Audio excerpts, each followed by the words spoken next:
اور دوسری طرف امام جو ہے اس فن کا وہ اس کی تعدیل کرتا ہے، یا جرح ایک کی طرف ہے اور دوسری طرف جو ہے وہ تعدیل بہت سے ائمہ کی طرف سے ہے، تو اس میں تو ویسے ہی پھر تعدیل کا پلڑا جو ہے وہ بھاری ہوگا۔ لیکن جس وقت اس طرح کوئی صورت نہ ہو، بلکہ مثلا ایک قول ایک امام کا ملا کہ راوی مجروح ہے، اور ایک قول ایک امام کا ملا ہے کسی دوسرے امام کا کہ راوی جو ہے وہ صحیح ہے، تو اسی صورت کے اندر انہوں نے لکھا کہ فواجب لذالک ان یکون الجرح اولا من التعدیل، کہ جب جرح اور تعدیل دونوں اکٹھے ہو جائیں تو جرح کو ترجیح دی جائے گی۔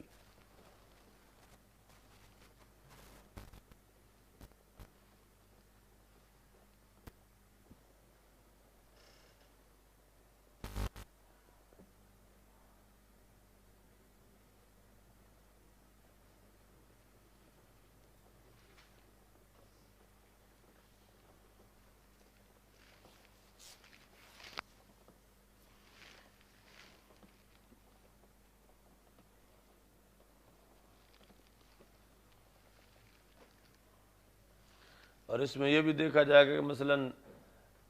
کوئی قول خواہ جرح کا ہو یا تعدیل کا ہو، وہ اس بندے جس راوی پر بحث ہو رہی ہے اس راوی کے علاقے کا ہے یا دور کا ہے۔ اگر مثلا اسی علاقے کے شہر، اسی راوی کے شہر کا وہ بندہ ہے اور دوسرا ایک دور کا بندہ ہے، تو پھر اس بنیاد پر کہ قریب والا زیادہ جانتا ہے تو پھر وہ قریب والا جو ہے اس کا قول راجح ہوگا،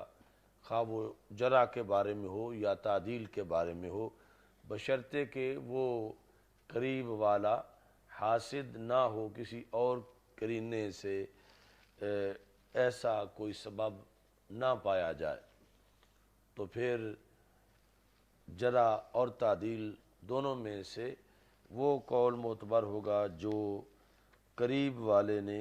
کیا ہے، جبکہ بعید والے کا قول مخالف ہے۔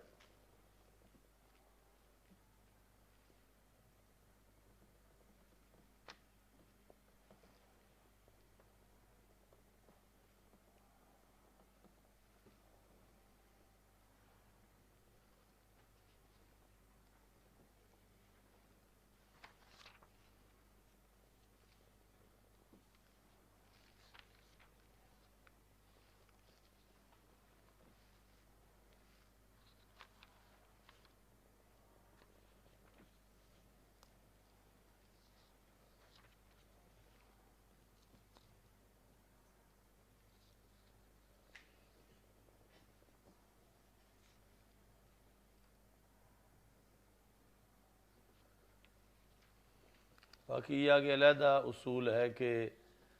جو جرح مبہم ہے وہ کافی نہیں ہے، بلکہ جرح مفصل ہونی چاہیے۔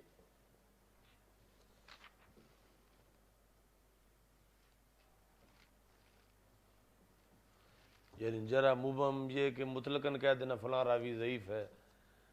تو مفصل یہ ہے کہ کسی کے حوالے سے ثابت کرنا کہ کس وجہ سے ضعیف ہے، چونکہ ضعف کی کئی وجوہات ہیں تو ان میں سے یہ ضعیف ہے تو کس وجہ سے ضعیف ہے۔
باقی جو راوی ضعیف ہے اس میں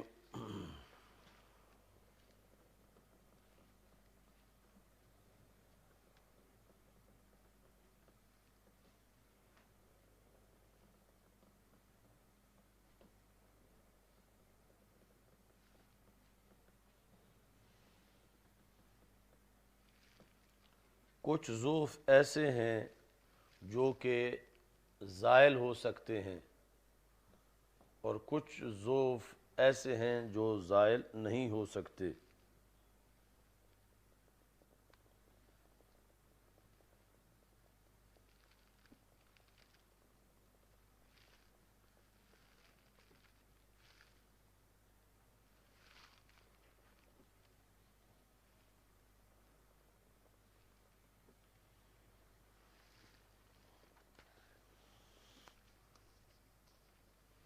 یہ ابن اصلاح نے مقدمہ ابن اصلاح کے اندر 21 صفحے پہ یہ لکھا ہے۔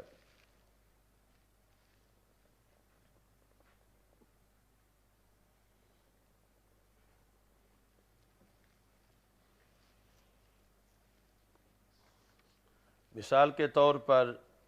کسی راوی کو ضعیف قرار دیا گیا تھا ضعف حفظ کی بنیاد پر کہ اس کا حافظہ کمزور ہے،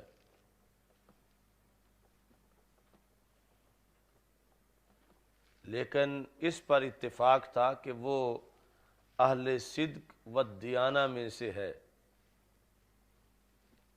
یعنی اس کی صداقت، امانت، دیانت میں کوئی فرق نہیں، صرف حافظہ کمزور ہے۔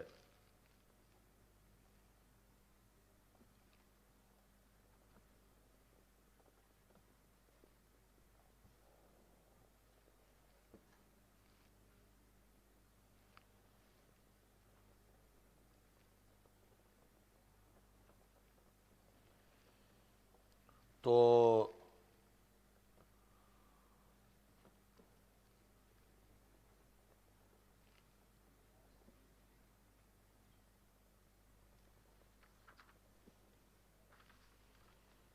یعنی اصل یہ بات ہے کہ ایک ضعیف حدیث اگر ضعیف راوی سے جو روایت ہے تو کیا ایسا ہو سکتا ہے کہ اس کی کوئی اور سندیں مل جائیں تو اس کی وجہ سے ضعف دور ہو جائے؟ تو اس کو کچھ محدثین نے اس طرح کہا ہے کہ یعنی جس طرح چند دھاگے کمزور سے علیحدہ علیحدہ ہوں تو وہ کمزور ہوتے ہیں، جب انہی کی رسی بنا دی جائے تو پھر مضبوط ہو جاتے ہیں، وہ اس میں قوت آ جاتی ہے۔ تو اسی طرح یعنی روایت حدیث کے لحاظ سے محض اگر ایک سند ہو کسی حدیث کی اور وہ کمزور ہو تو پھر تو اسی طرح کمزور رہے گی، اور جب اس حدیث کی کئی سندیں ہوں اگرچہ وہ ساری کمزور ہوں تو مجموعی طور پر اس کے اندر جب اکٹھی اس ایک حدیث کو بیان کر رہی ہیں تو مجموعی طور پر اس میں قوت آ جائے گی۔ یہ ایک ضابطہ ہے بعض کے نزدیک۔ اب یہاں پر ابن صلاح نے یہ کہا کہ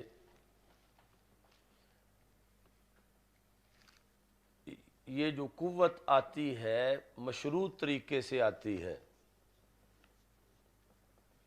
یعنی ایسا نہیں ہے کہ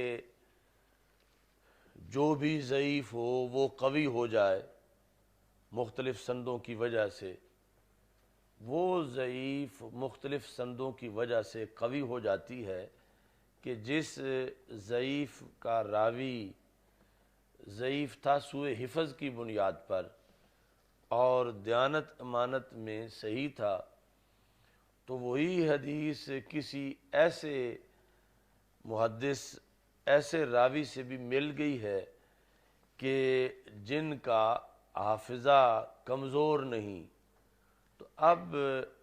یہ چیز جو ہے فائدہ دے جائے گی کہ جب دوسری سند اگرچہ وہ بھی ضعیف ہے لیکن اس میں ضعف راوی کا جو ہے حافظے کی وجہ سے نہیں ہے، تو اس کا حافظہ پہلی روایت کے ساتھ مل کر اس طرح یعنی ضعیف روایت بھی قوی ہو سکتی ہے۔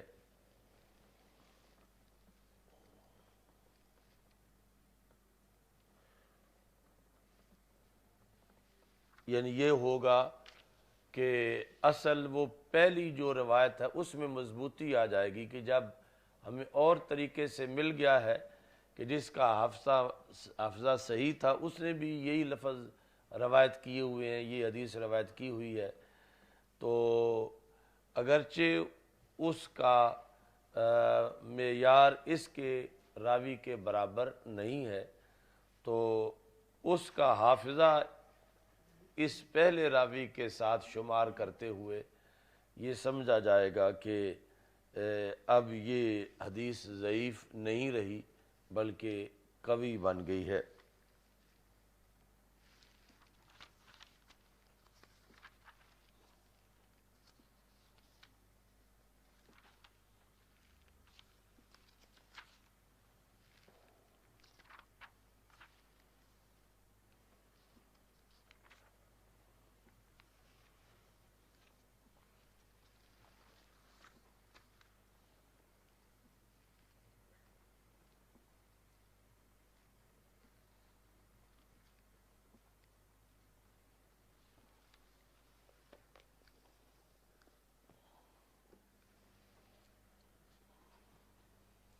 تو میں کسی کے پاس کرمانی ہے، کرمانی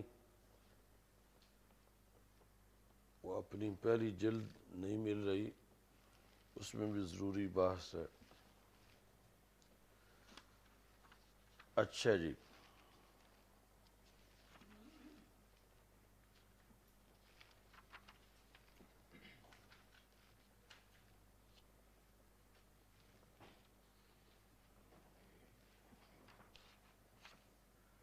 حجیت حدیث۔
تو قرآن مجید کی آیات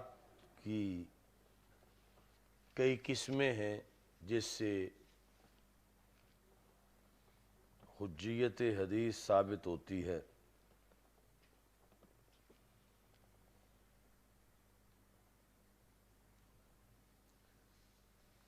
یعنی آیات تو بہت ساری ہیں، بہت زیادہ ہیں، یہ ان آیات کی اقسام ہم بیان کر رہے ہیں۔ پہلی قسم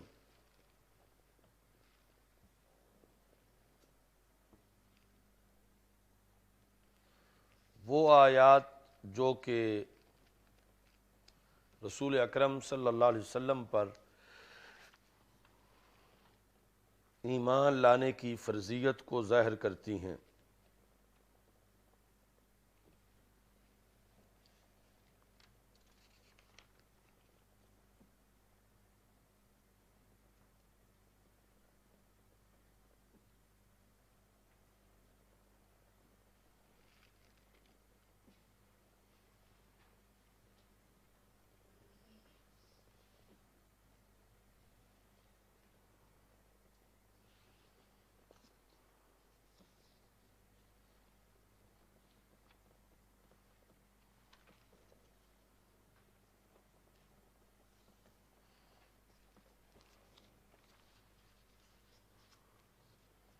تو یہ ساری آیات جو ہیں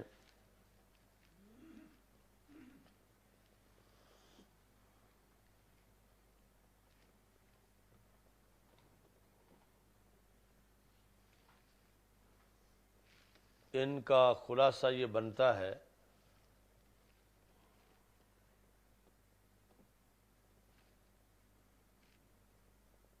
یعنی نبی اکرم صلی اللہ علیہ وسلم پر ایمان لانے کا مطلب یہ ہے کہ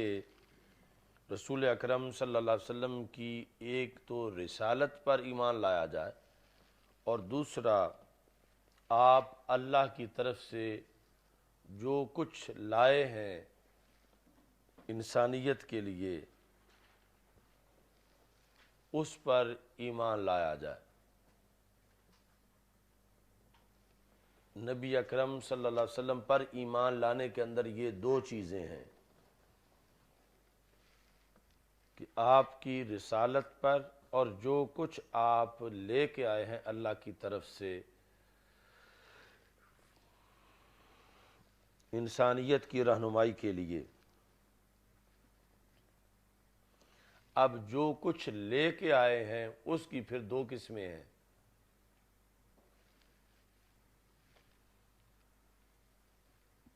کچھ وہ چیزیں ہیں جن کا ذکر قرآن میں واضح طور پر موجود ہے،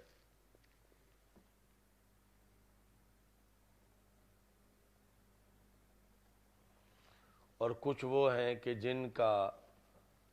ذکر قرآن مجید میں واضح طور پر موجود نہیں ہے۔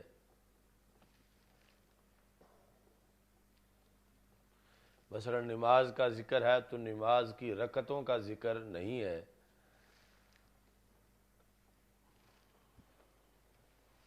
تو ایمان بے محمد صلی اللہ علیہ وسلم کے اندر ہی یہ بات موجود ہے کہ رسول پاک صلی اللہ علیہ وسلم کی حدیث پر بھی ایمان رکھے تو پھر مومن ہے، کیونکہ جو چیز آپ لے کے آئے ہیں وہ ساری چیزیں صراحتاً قرآن مجید میں موجود نہیں، بعض ان میں سے صراحتاً ہیں اور بعض دیگر تب بندے کو پتہ چلے گی کہ حدیث کو پڑھے گا کہ وہ حدیث میں ہے، تو اگر حدیث معتبر ہی نہ ہو معاذ اللہ اس کے نزدیک تو پھر ایمان ہی مکمل نہیں ہوتا۔ تو ایمان بے محمد صلی اللہ علیہ وسلم کے لحاظ سے ضروری ہے ان آیات کی وجہ سے کہ حدیث کو قابل حجت مانا جائے۔ تو یہ بہت سی آیات ہیں جو اس مضمون کی ہیں۔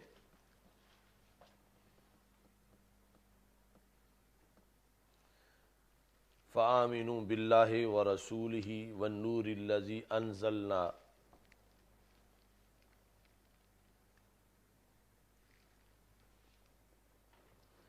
یا ایھا الذین آمنوا آمنوا باللہ ورسولہ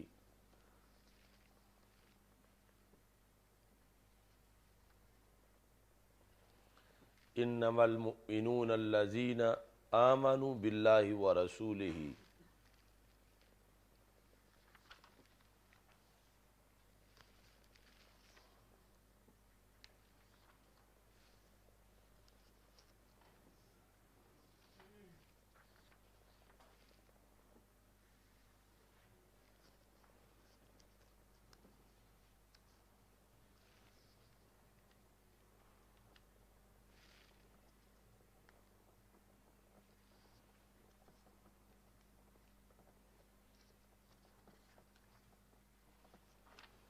اسی لیے وہ جو مشہور آیت ہے فلا وربک لا یؤمنون حتی یحکموک فیما شجر بینہم، تو یہاں پر ایمان کی نفی کی گئی ہے اس بندے کی کہ ایمان کی نفی ہے کہ جو رسول اکرم صلی اللہ علیہ وسلم کی طرف سے کیے گئے فیصلے کو تسلیم نہیں کرتا۔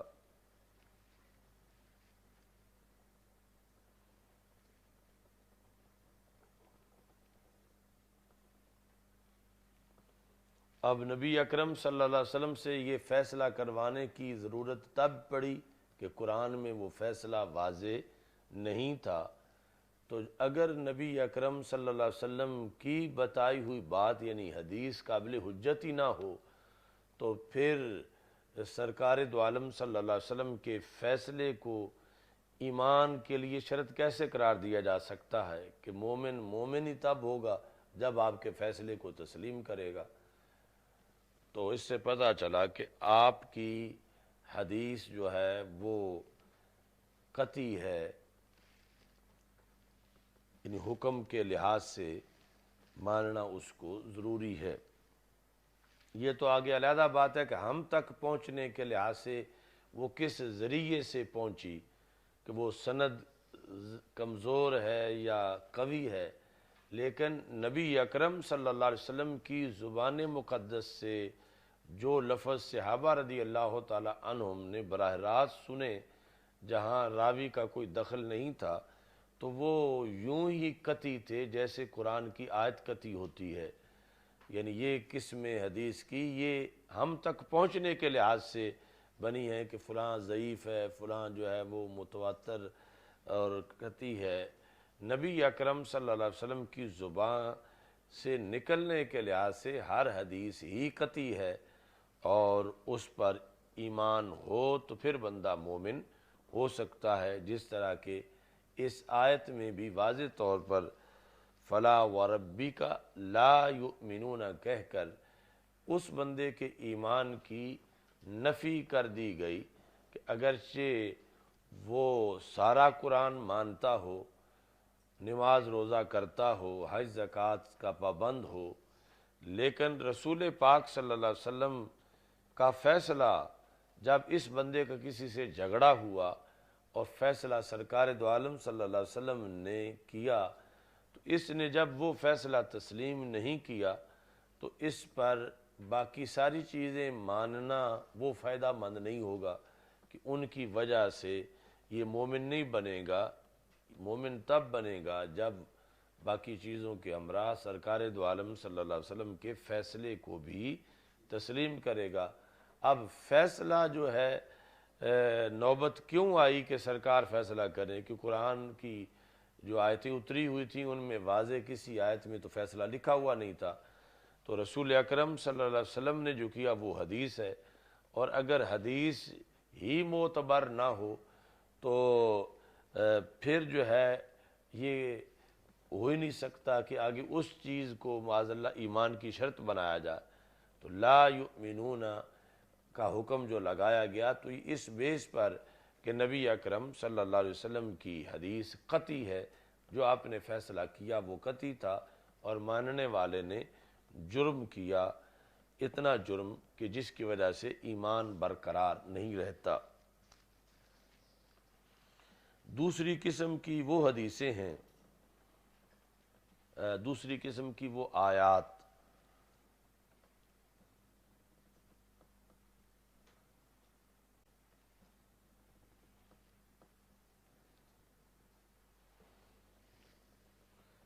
کہ جن کا مضمون ہے کہ اللہ تعالیٰ نے اپنے بندوں کے لیے جو فیصلے کیے ہیں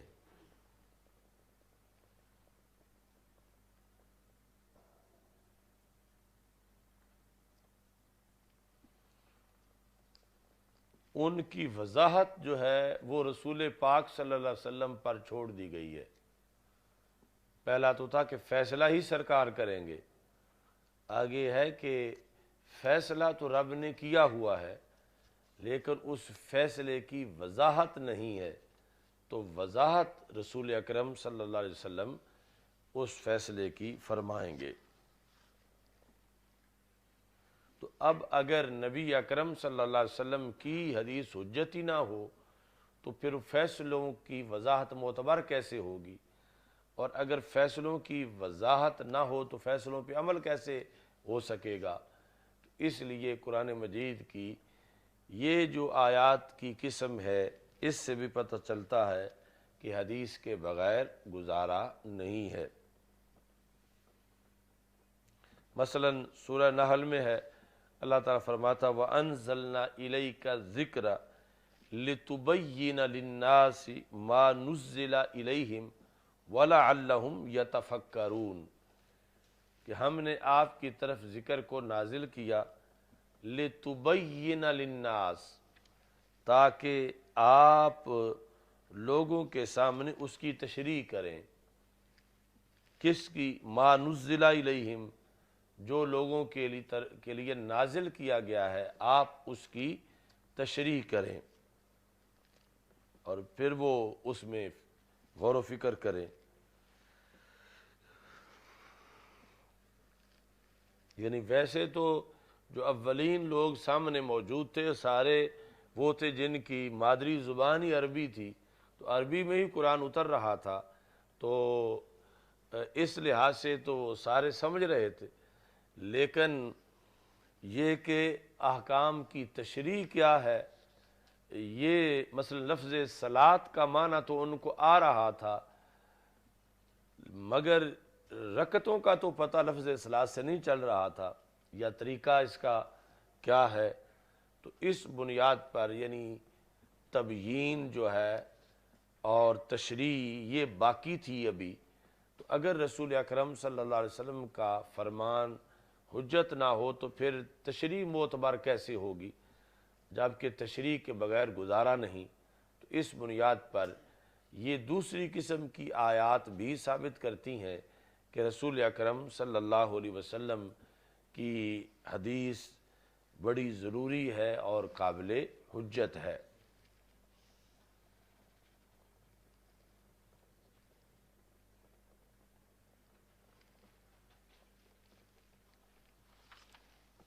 اچھا جی،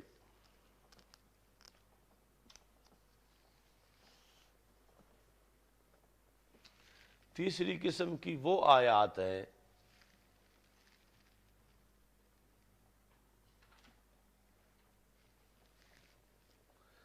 جن میں بغیر کسی قید کے یہ کہا گیا ہے کہ ایمان والوں تم پر رسول اکرم صلی اللہ علیہ وسلم کی اطاعت لازم ہے.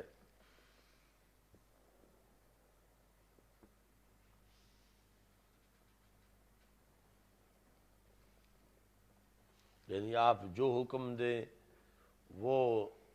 تم عمل کرو اور جس سے روکیں اس سے تم رک جاؤ.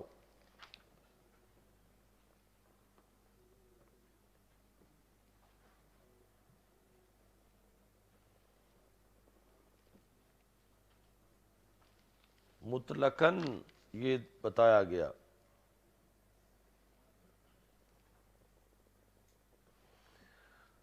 جس میں ہے وَأَطِيعُوا اللَّهَ وَالرَّسُولَ لَعَلَّكُمْ تُرْحَمُونَ.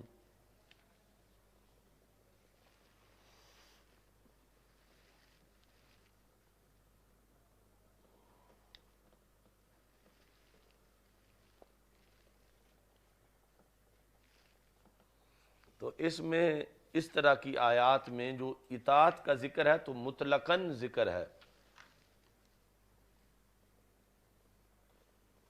بغیر کسی قید کے اور بغیر کسی شرط کے.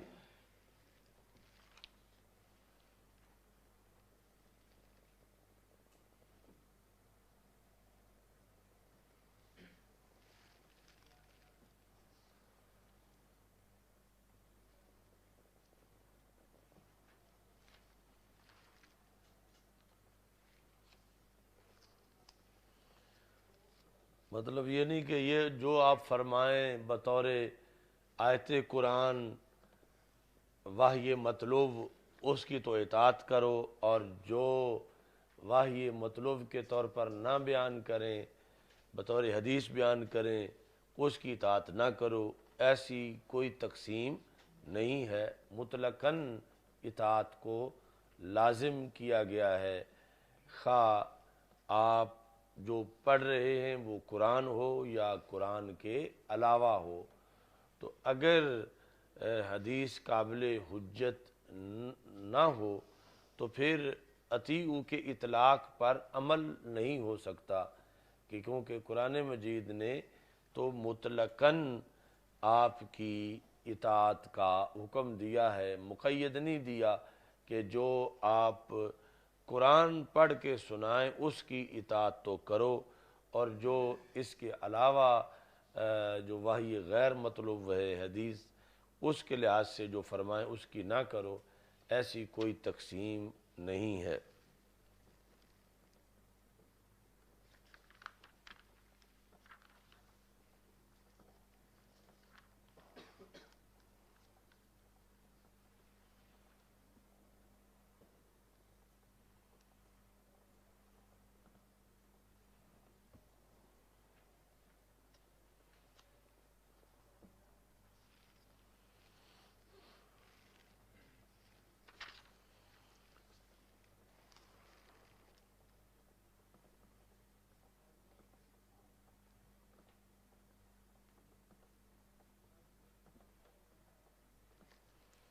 یہ بھی بہت سی آیات ہیں جن سے حجیت ثابت ہوتی ہے۔ چوتھی قسم،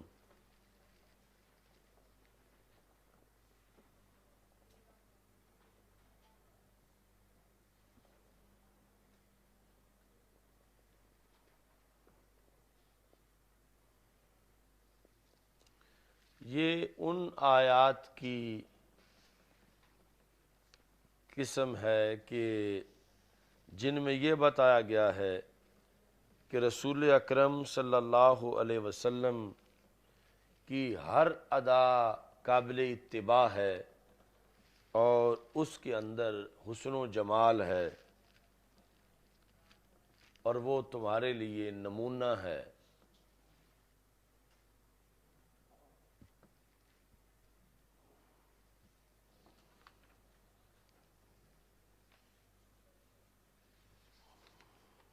مثال کے طور پر قل ان کنتم تحبون اللہ فاتبعونی یحببکم اللہ، تو فاتبعونی تم میری اتباع کرو، تو یہاں کوئی تقیید نہیں ہے کہ نماز روزے کے مسئلے میں تو میری اتباع کرو باقی نہ کرو۔ فاتبعونی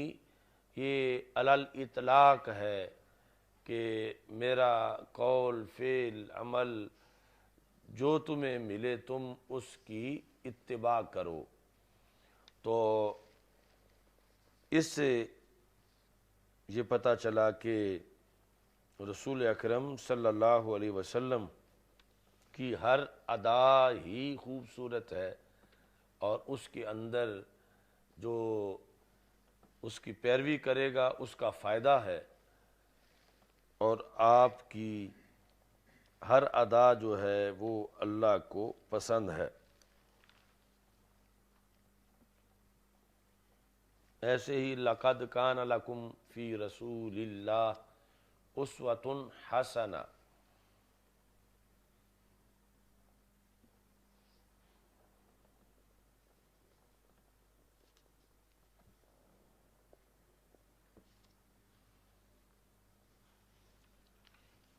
لقد کان لکم فی رسول اللہ، تو یہاں یہ نہیں ہے کہ فی قراءت رسول اللہ، کہ رسول اکرم صلی اللہ علیہ وسلم جو قرآن پڑھ کے سنائیں اس میں تمہارے لیے بہترین نمونہ ہے، تو پھر یعنی قرآن کے علاوہ جو آپ کے ذاتی طور پر اعمال سنتیں ہیں اس کی نفی ہو، ایسا ہرگز نہیں ہے۔ تو مطلب یہ ہے کہ تمہارے لیے نبی اکرم صلی اللہ علیہ وسلم کی ہر ادا میں، وہ کھانا ہو، پینا ہو، لکھنا ہو، پڑھنا ہو، اٹھنا ہو، بیٹھنا ہو، اس کے اندر بہترین نمونہ موجود ہے۔ تو اگر اس بہترین نمونے کو فالو کرنا، اتباع کرنا ہی جائز نہ ہو تو پھر اس حکم پہ عمل کیسے ہو سکتا ہے؟ یعنی اگر وہ قابل حجت ہی نہ ہو، قابل اعتبار ہی نہ ہو، مستند ہی نہ ہو وہ ادا شرعی طور پر، تو پھر اس کے بارے میں اتباع کا حکم کیسے ہو سکتا ہے؟ تو پتہ چلا کہ رسول اکرم صلی اللہ علیہ وسلم کی ہر ادا مستند ہے، معتبر ہے، اور اس سے فائدہ ہونا یہ قطعی ہے۔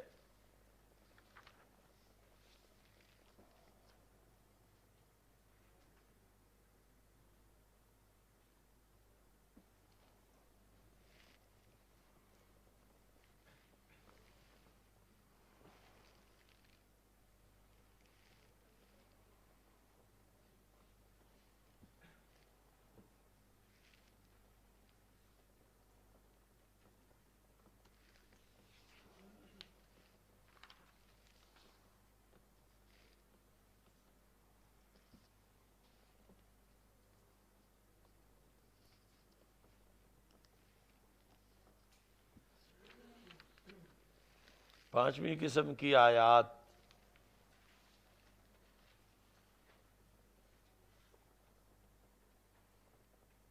ان کا خصوصی طور پر جو مفہوم ہے، وحی مطلوب ہو یا غیر مطلوب ہو،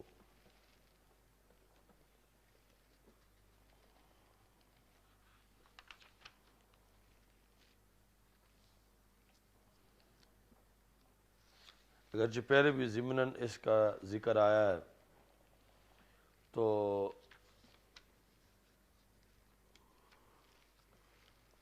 اس میں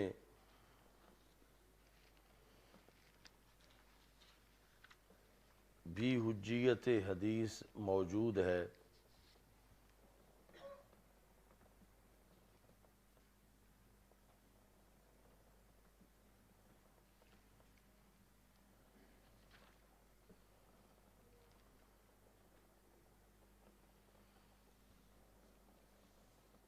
مثلا وَيُحِلُّ لَهُمُ الطَّيِّبَاتِ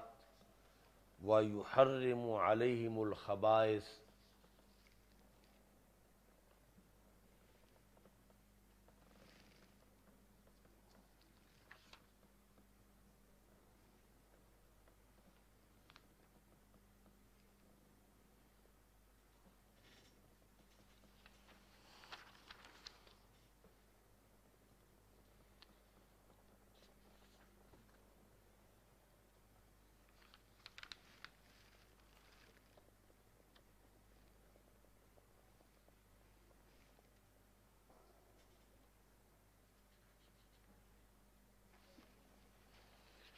اور بلغ ما انزل الیک من ربک،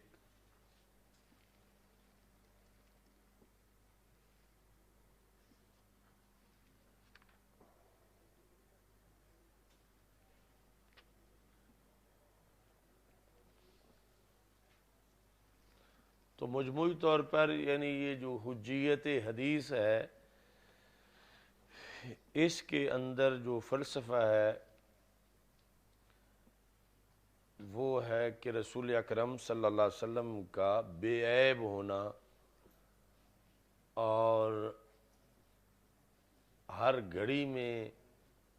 آپ کی ہر ادا کا اللہ کے ہاں پسندیدہ ہونا، اور کوئی وقت بھی ایسا نہ ہونا کہ جس میں اللہ ناراض ہو۔ یعنی یہ اسی بیانیہ میں مانا جا سکتا ہے جو ہم اہل سنت کے نزدیک ہے۔ تو اس بنیاد پر پھر حجیت حدیث کا مطلب زیادہ ہائی لائٹ ہوگا، اور جو لوگ یعنی رسول اکرم صلی اللہ علیہ وسلم کی طرف معاذ اللہ عیب کی نسبت کرتے ہیں، تو ان کے لحاظ سے پھر مخالفین کو موقع ملتا ہے کہ ظاہر ہے کہ یہ چیز قابل اعتراض ہے، عیب ہے، تو اس کی تو اتباع جائز نہیں، تو پھر تمہارا دعویٰ کہ ہر جہت میں ہمیں فالو کرنا ہے ان کو، تو یہ درست نہیں۔ اس بنیاد پر یعنی جو ہمارا بیانیہ ہے اہل سنت و جماعت کا، سیرت مصطفیٰ صلی اللہ علیہ وسلم کو بیان کرنے کے لحاظ سے وہ قریب ترین ہے اس چیز کے حجیت حدیث کے، کہ رسول پاک صلی اللہ علیہ وسلم کی حدیثیں قطعی ہیں، معتبر ہیں۔ یہ ہمارے لحاظ سے کہ جس وقت اللہ تعالیٰ فرماتا لعمرو کا محبوب مجھے تمہاری عمر کی قسم، تو عمر کا اطلاق پھر صرف اعلان نبوت کے بعد پر نہیں ہوتا، عمر کا اطلاق ولادت سے لے کر وصال تک ہر گھڑی پہ ہوتا ہے۔ تو اللہ جس کو اتنا عظیم سمجھے، جس چیز کو کہ اس کی قسم اٹھائے، تو وہ پھر واقعی بہت عظیم ہوگی۔ تو جب پوری عمر کی قسم ہے تو پھر پوری عمر کا ہر لمحہ اتنا حسین ہے، اور اتنا اس پر اللہ خوش ہے، اور ہر لمحہ جو ہے وہ اس قدر ہے کہ رب اس کی قسم اٹھا رہا ہے، اس بنیاد پر پھر یعنی نبی اکرم صلی اللہ علیہ وسلم کی ایک طرف تو سیرت طیبہ عمر مبارک کی ہر گھڑی جامع روشن قابل نہایت ہی بے مثل ثابت ہوگی، اور دوسری طرف پھر حجیت حدیث کا جو تقاضا ہے وہ بھی پوری طرح اجاگر ہوگا کہ جب ہر لمحہ اتنا عظیم ہے تو پھر ہر لمحے کے اندر جو رسول اکرم صلی اللہ علیہ وسلم نے گفتگو فرمائی پھر وہ قابل حجت ہے، چونکہ اللہ اس لمحے کی بھی قسم اٹھا رہا ہے۔ تو یہ عمومی طور پر، باقی جو چیزیں مستثنیٰ ہیں بعض وجوہات پہ کہ جنہیں منسوخ کر دیا گیا یا جن سے خود رسول پاک صلی اللہ علیہ وسلم نے لکھنے سے روکا، تو اس سے اس پر کوئی اثر نہیں پڑتا، چونکہ یہ بالعموم جو نبی اکرم صلی اللہ علیہ وسلم کی حالتیں ہیں اور آپ کا منصب ہے، اس کی بنیاد پر یہ شان ہے آپ کی کہ آپ کی ہر ادا حسین ہے اور ہر ادا اپنانے کا حکم ہے، اور وہ ظاہر ہے کہ ہر ادا قرآن میں نہیں لکھی ہوئی، تو پھر اگر حدیث حجت نہ ہو تو پھر اس کو اپنایا کیسے جا سکتا ہے؟ تو ثابت ہوا کہ حدیث حجت ہے۔ تو یہ مجموعی طور پر یعنی 5 کیٹاگریز ہیں آیات کی، 5 آیات نہیں بلکہ 5 کیٹاگریز ہیں آیات کی، اور ہر ایک کیٹاگری کے اندر بہت سی آیات ہیں کہ جو ثابت کرتی ہیں کہ کوئی مومن ہو ہی نہیں سکتا جب تک کہ وہ رسول اکرم صلی اللہ علیہ وسلم کی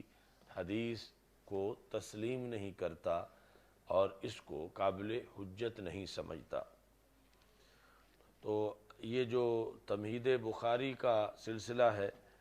یہ بھی وقتاً فوقتاً ساتھ جاری رہے گا، تو کل سے انشاءاللہ وہ پہلی حدیث جو ہے وہ پڑھیں گے بخاری شریف کی، لیکن اس شرط کے ساتھ کہ کل آپ کے مطالعہ کا بھی ٹیسٹ ہوگا کہ کم از کم جو حاشیہ اس پر لکھا ہوا ہے آپ کے نسخے پر، یہ حاشیہ آپ نے پڑھ کے آنا ہے۔ باقی اگر شروحات اور بھی پڑھیں تو نور علی نور ہے، لیکن کم از کم اتنا تو پڑھ کے آئیں۔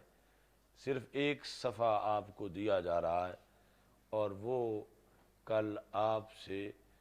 پوچھا بھی جائے گا، مطلب آپ کو اس کا کتنا آتا ہے، عبارت اس کی آپ کس طرح پڑھتے ہیں، یعنی ٹیکسٹ کے علاوہ جو سائٹ پہ حاشیہ لکھا ہوا ہے وہ بھی پوری طرح دیکھ کے آنا ہے۔ الحمدللہ رب العالمین والعاقبۃ للمتقین والصلاۃ والسلام علی رسولہ الکریم۔ استغفر اللہ